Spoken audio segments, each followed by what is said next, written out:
Hello दोस्तों, रोशन academy में आपका स्वागत है। वीडियो सेटेड से संबंधित है। आज हम आप लोगों के सामने मैथ पेडागोजी से संबंधित महत्वपूर्ण प्रश्न लेकर के आए हैं ताकि आप सीटेट के एग्जाम में अच्छे नंबर से आप क्रैक कर सकें। तो गाइज यहाँ पर देखेंगे गणित की मूलभूत संरचना, इससे संबंधित हम आप लोग को चर्चा करेंगे। गणित की मूलभूत संरचना से किस तरह से प्रश्न पूछे जाते हैं वो भी हम आपको बताएंगे। आप लोग इस वीडियो में लगातार और लास्ट तक बने रहें, तब जाकर के आपको पूर्ण रूप से समझ में आएगा। तो गाइज चलिए, अगर आप मेरे चैनल पर नए हैं तो चैनल को सब्सक्राइब करके बेल आइकन को दबा दें ताकि आपको सबसे पहले नोटिफिकेशन प्राप्त हो और दोस्तों के पास अधिक से अधिक शेयर करें। तो चलिए हम देखते हैं कि गणित की मूलभूत संरचना में क्या होता है। तो यहाँ पर देखेंगे कि सामान्यतः गणित की 3 मूलभूत संरचना होती है। कौन कौन?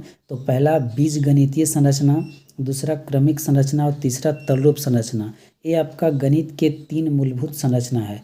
अगर पूछा जाएगा प्रश्न में सीटेट के एग्जाम में कि गणित के कितने मूलभूत संरचना होते हैं, तो 3: बीजगणितीय संरचना, क्रमिक संरचना और तरल रूप संरचना। इस तरह से आपको बताना है। तो हम देखेंगे कि पहला कह रहा है कि बीजगणितीय संरचना। तो बीजगणितीय संरचना में क्या होते हैं हम लोग समझते हैं। इसके अंतर्गत कह रहा है कि हम योग, व्यवकलन, गुणा, भाग और सामान्यीकरण जैसी क्रियाएं का अध्ययन करते हैं। किसमें? बीजगणितीय संरचना में क्या करते हैं? योग, व्यवकलन, गुणा, भाग और सामान्यीकरण जैसी क्रियाओं करते हैं।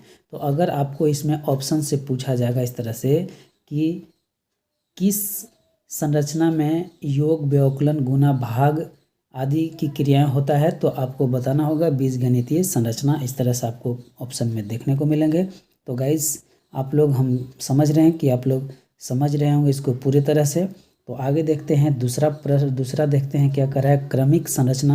क्रमिक संरचना से कैसे प्रश्न पूछे जाएंगे वो भी हम लोग जानते हैं। यहाँ पर देखेंगे क्रमिक संरचना। इसमें कह रहा है कि इसके अंतर्गत हम से बड़ा, से छोटा या तुलना करना जैसी क्रियाओं का अध्ययन करते हैं। यानी से बड़ा, से छोटा। अब मान के चलिए कि 1/2 और यहाँ पर लिख देंगे 4/3। तो अब 1/2 और 4/3 में कौन बड़ा है, कौन छोटा है, यही तुलना करने के लिए होता है, कंपेयर करने के लिए होता है। कि क्रमिक संरचना में कि से बड़ा, से छोटा या तुलना करने के लिए होता है, किससे कौन बड़ा, किससे कौन छोटा, इस तरह से आपको कंपेयर करने के लिए होता है। अगर इस तरह से कंपेयर से संबंधित या बड़ा छोटा से संबंधित अगर ऑप्शन में दिया रहे तो प्रश्न पूछे, तो इस तरह से आपको क्रमिक संरचना को सही करना होगा। तो चलिए गाइज आगे देखते हैं। अगला क्या है, तरल रूप संरचना में देखेंगे। तरल रूप संरचना यहाँ पर देखेंगे आप। तरल रूप संरचना क्या कहता है, इसके अंतर्गत हम समीपता या निकटता जैसी क्रियाओं का अध्ययन करते हैं। तो समीपता या निकटता जैसी क्रियाओं का अध्ययन कैसे करते हैं, इसमें किस तरह से सीटेट के एग्जाम में प्रश्न बनेंगे, तो आप देखेंगे। कह रहा है कि हम समीपता या निकटता, अब मान के चले कि 1, 2, 3 या फिर 9 दिया हुआ रहे या 10 दिया हुआ रहे, इस तरह से ना 1, 2, 3, 9, 10। अब पूछेगा कि 10 के समीपता कौन है। इसमें से अगर ऑप्शन में दिया रहेगा कि इतना दिया रहेगा 1, 2, 3, 9, 10। अब पूछेगा कि इसमें से कौन 10 के समीपता है, तो आप चुनेंगे कि 9 जो है वो 10 के समीपता होगा। तो इस तरह से अगर मान के चलिए कि दिया हुआ रहेगा तो समझिए कि उसको हम समीपता या निकटता जैसी क्रियाओं का अध्ययन करते हैं इससे। तो यही इसमें है गाइस, और कुछ नहीं है। तो तरल रूप संरचना आप समझ गए होंगे। तो चलिए दोस्तों, यहाँ पर कुछ नोट में देख लेते हैं। नोट में क्या कह रहा है?